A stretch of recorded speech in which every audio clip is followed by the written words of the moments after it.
अस्सलाम वालेकुम। Sports roundup ICC champions trophy special के साथ मैं हूं रदा जमशेद। आज आईसीसी चैंपियंस ट्रॉफी का तीसरा मैच खेला जाएगा जो कि साउथ अफ्रीका और श्रीलंका के दरमियान होगा। आइए इस बारे में मज़ीद जानते हैं। हमारे साथ स्टूडियो में मौजूद हैं ज़िशान। जी ज़िशान, हमें अपडेट करेंगे आज के मैच के बारे में? बिल्कुल, आज श्रीलंका और साउथ अफ्रीका के दरमियान आईसीसी चैंपियंस ट्रॉफी का तीसरा मैच खेला जाएगा।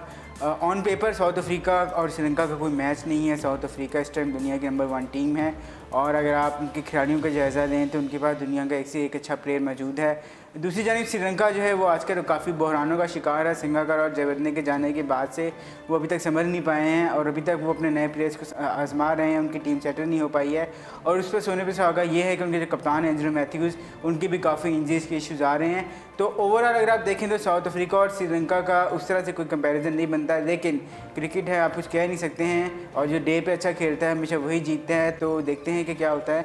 क्या समझते हैं दोनों टीमों से कौन सी टीम ज़्यादा स्ट्रॉन्ग है?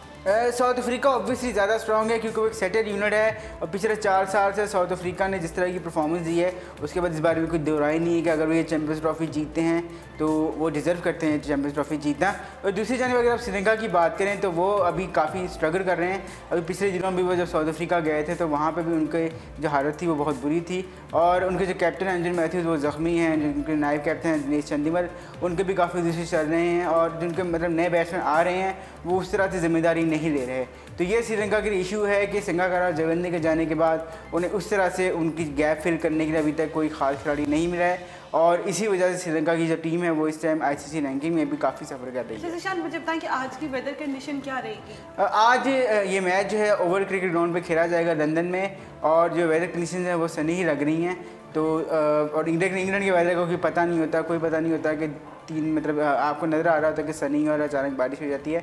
तो हम ये नहीं कह सकते कि वाकई सनी ही रहेगा, लेकिन फोरकास्ट यही है कि आपका जो वेदर है वो सनी ही रहेगा। तो हमें उम्मीद है कि ये मैच जो है ये मुकम्मल होगा। ये तो होगी आज के मैच की बात। अगर हम कल के मैच की बात करें जो कि एक बड़ा मैच था ऑस्ट्रेलिया और न्यूजीलैंड के दरमियान, वो कहीं ना कहीं बारिश की नज़र हो गया। क्या लगता है आपको कि न्यूजीलैंड का पलड़ा ऑस्ट्रेलिया से भारी था? ऑस्ट्रेलिया इतनी बड़ी टीम हो के भी फिर भी न्यूजीलैंड का पलड़ा भारी रहा। एग्जैक्टली ये एक्चुअली अगर आप इसमें न्यूजीलैंड के कैप्टन केन विलियमसन को दाद ना दें तो ये ख़राब बात होगी क्योंकि उनके जो इन्फॉर्म बैट्समैन थे गप्टे वो जल्दी आउट हो गए थे। उसके बाद विलियमसन ने बहुत अच्छी इनिंग्स खेली, उन्होंने कैप्टन इनिंग्स खेली, उन्होंने इनिंग्स बिल्ड की, उन्होंने दिखाया कि किस तरह इनिंग्स बिल्ड की जाती है। शुरू में ज़रा थोड़ा स्लो खेले, लोगों ने उन्होंने क्रिटिसाइज़ किया वो स्लो खेल रहे हैं, लेकिन यही विलियमसन की आदत है कि वो आराम से स्टार्ट करते हैं और एक बार जब उनकी हिटिंग शुरू हो जाती है उसके बाद उनको रोकना भी बहुत मुश्किल होता है। तो यही विलियमसन ने कर किया है, कैप्टन इनिंग खेली, सेंचुरी स्कोर की और अपनी टीम को 291 तक पहुंचाया जो काफ़ी अच्छा स्कोर था। उसके बाद इन्होंने 3 आउट कर लिए थे ऑस्ट्रेलिया को और ऐसा लग रहा था कि शायद ऑस्ट्रेलिया ये मैच ना जीत सके, लेकिन खुदा के उन पर रहम आ गया और उसने बारिश दे दी नहीं तो हो सकता था कि ये मैच ये हार जाते। ऑस्ट्रेलिया के क्या वीक पॉइंट्स रहे?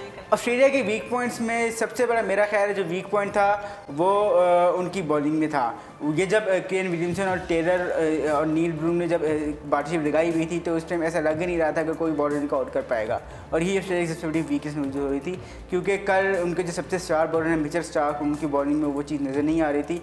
जॉश हेजलवुड ने आखिर में 6 आउट किए, लेकिन जो मैच का दरमियान था जब केन विलियमसन की पार्टनरशिप लगी हुई थी उस टाइम कोई ऐसा बॉलर वहाँ नज़र नहीं आ रहा था कि वो कोई विलियमसन को आउट कर सके और शायद यही वजह थी कि न्यूजीलैंड ने 290 रन आराम से बना लिए। तो कहीं ना कहीं ऑस्ट्रेलिया की बॉलिंग में कमी थी? बिल्कुल थी क्योंकि ऑस्ट्रेलिया के पास स्टार्क और हेजलवुड के अलावा उस तरह से तीसरा जो पेसर है कमिंस वो अभी इंजरी से ही वापस आए हैं तो अभी वो उस तरह से अपने आप पे बर्डन नहीं डाल रहे। उनका जो स्पिनर जो उनके पास मौजूद हैं वो भी कोई इतने एक्स्ट्रा ऑर्डिनरी स्पिनर नहीं हैं।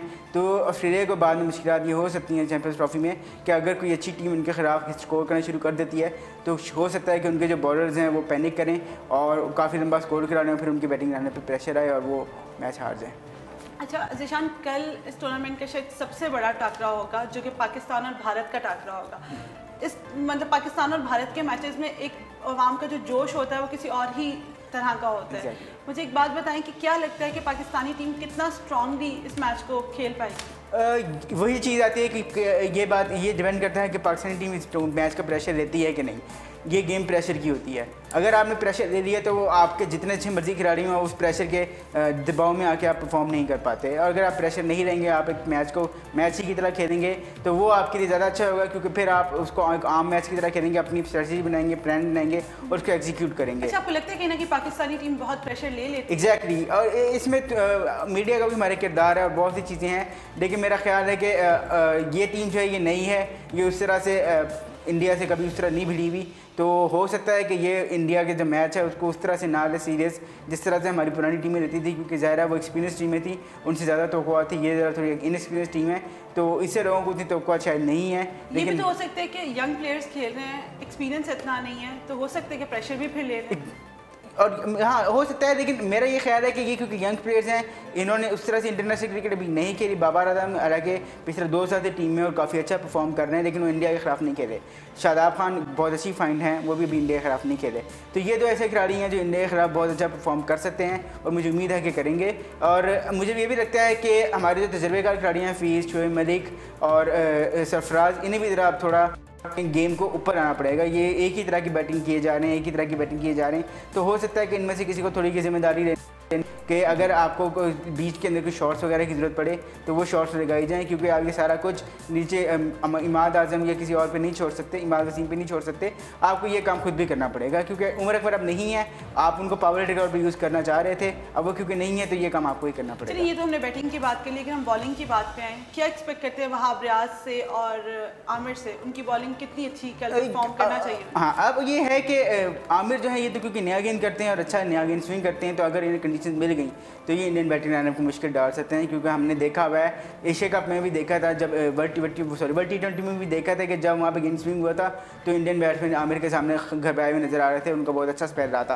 तो अगर गेंद स्विंग करता है तो मोहम्मद आमिर इंडियन बैट्समैनों को तंग कर सकते हैं। वहाब रियाज जो है वो दूसरी तरह के बॉलर हैं, वो ज़रा पेस के साथ गेंद करते हैं, वो बैकअप गेंद करते हैं, वो ज़रा बाउंसर ज़्यादा अच्छे करते हैं। तो वो हो सकता है कोई टेस्ट करें इंडियन बैट्समैन को बाउंसर पे। गो का भी जो मौजूदा इंडियन बैट्समैन है ये उतने अच्छे हैं बाउंसर पे, लेकिन कोई पता नहीं होता पाकिस्तान के खिलाफ मैच में कोई भी नहीं कह सकता कि आप कितना अच्छा खिलाड़ी हैं, क्या वो करेंगे।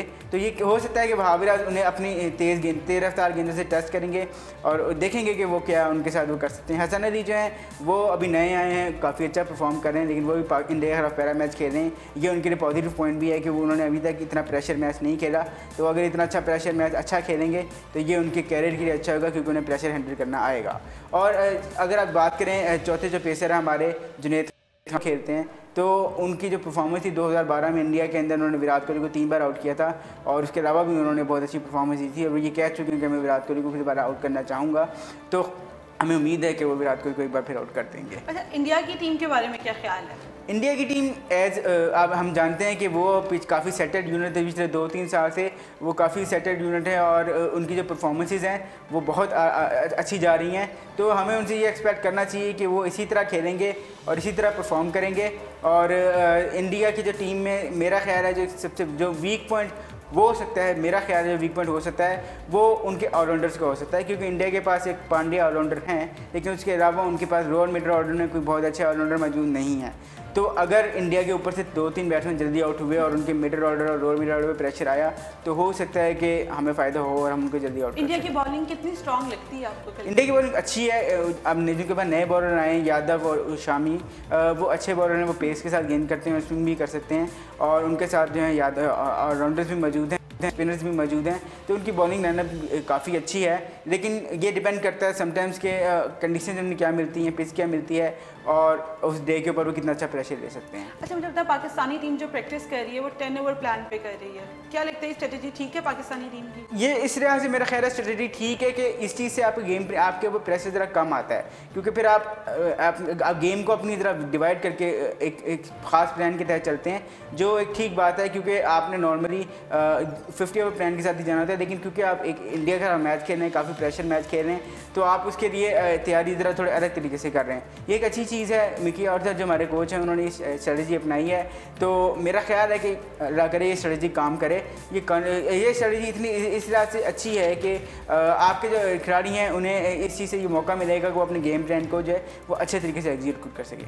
अच्छा, जाते जाते मुझे एक बात बताइए, आज के मैच में क्या लगता है कि साउथ अफ्रीका और श्रीलंका के मैच में किसका पलड़ा भारी रहेगा? मेरा यही ख्याल है कि ये साउथ अफ्रीका मैच आसानी से जीत जाएगा, क्योंकि श्रीलंका की जो टीम है वो इतनी स्ट्रॉन्ग नहीं है कि वो साउथ अफ्रीका की इस टीम के ख़िलाफ़ कोई ज़्यादा मुज़ाहमत कर सके। लेकिन ये क्रिकेट है, क्रिकेट के अंदर आप कुछ कह नहीं सकते। आपका दिन होता है, आपका दिन पे अगर कोई एक बॉलर या एक बैट्समैन अच्छा खेल जाए तो मैच का पासा पलट। अच्छा, किस बैट्समैन या बॉलर से एक्सपेक्टेशन है आपकी श्रीलंका? साउथ अफ्रीका श्रीलंका के अंदर आई थिंक अगर उनके कैप्टन एजेन मैथ्यूज़ खेले तो वही सबसे बड़ा इनका बैट्समैन होंगे। और इनके पास राशिद मलिंगा की जो वापसी हुई है, वो मलिंगा जो है वो काफ़ी अच्छे बॉलर हैं। उन्होंने अपने कैरियर के अंदर यॉर्कर स्पेशलिस्ट माने जाते हैं, तो साउथ अफ्रीका के जो हिटर्स हैं उनको रोकने में मलिंगा का अहम किरदार हो सकता है अगर वो अच्छी बॉलिंग करते हैं, वरना साउथ अफ्रीका को हराना श्रीलंका के लिए काफ़ी मुश्किल नजर आता है। साउथ अफ्रीका में किससे एक्सपेक्टेशन है? साउथ अफ्रीका में AB डिविलियर्स हैं, डुप्लेसी हैं, डी कॉक हैं, आमरन की तो बैटिंग लाइन बहुत लंबी है। उनमें से हर कोई अपनी जगह एक चैंपियन बैट्समैन है, तो वो तो अपनी जगह श्रीलंका को नहीं छोड़ेंगे। और उनकी जो बॉलिंग है उसमें अगर इमरान ताहिर खेलते हैं, लेग स्पिनर जो उनके हैं उनसे काफ़ी एक्सपेक्टेशंस हैं। रबादा जो उनके नौजवान फास्ट बॉलर हैं वो बहुत अच्छा बॉलिंग कर रहे हैं। पिछले 2 साल से जब से उन्होंने डेब्यू किया है उनकी जो बॉलिंग है वो दिन ब दिन निखर के सामने आ रही है। मॉर्गन मॉर्कल हो सकता है ना खेलें, लेकिन अगर वो खेलते हैं तो उनके पेस से बाउंस की वजह से श्रीलंकन बैट्समैन को तंगी हो सकती है। चलिए, थैंक यू सो मच। जी नाज़रीन, तो ये था आज का स्पोर्ट्स राउंड अप। कल फिर हाजिर होंगे इसी टाइम। देखते रहिए उर्दू पॉइंट।